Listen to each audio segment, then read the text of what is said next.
Pretty cool place to hang out, especially if you were a king, as you can imagine. Sitting here with a nice opium pipe and just chilling out, watching sports, look at the views. Can't complain. Oh yeah, your is closed. Around the square, this is one of the bazaar. Well, we'll visit in a second. I think in half an hour or at least the square right now this is the biggest square. Nice and empty and calm. Yeah.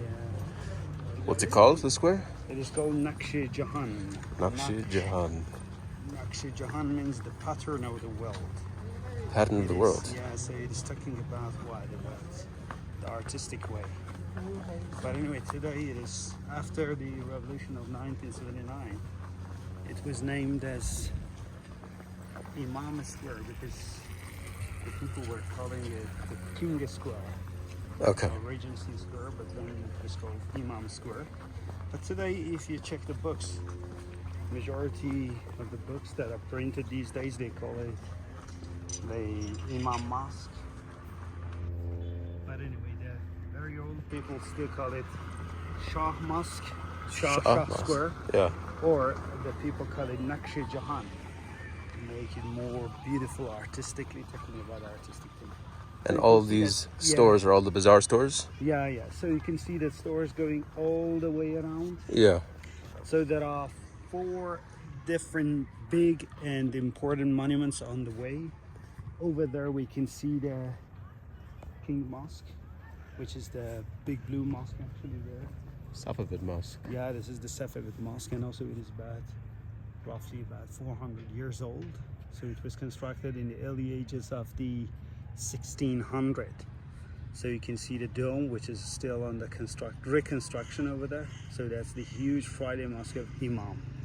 But very symmetrically, on this side behind us, you can see the entrance into the old bazaar, Isfahan old bazaar. So Isfahan actually has 2 very old bazaar. One older bazaar that the entrance is over there, and a second bazaar which is going all the way around the square with the arcades. But anyway, there are 2 more monuments here. One is this mosque that we have just a dome. You don't see any minaret here, so the size is actually very much smaller than the King Mosque, the Shah Mosque. This is considered to be called the Ladies' Mosque or the Queen's Mosque. This is a private mosque. That's why that you don't see any minaret on the top of it, because the minarets normally are built to call the people for prayers, and because it is a kind of private one, so there's no need of any minaret. So this is this one, which is also very beautiful regarding the mosaic work, the artistic work, very symmetrically.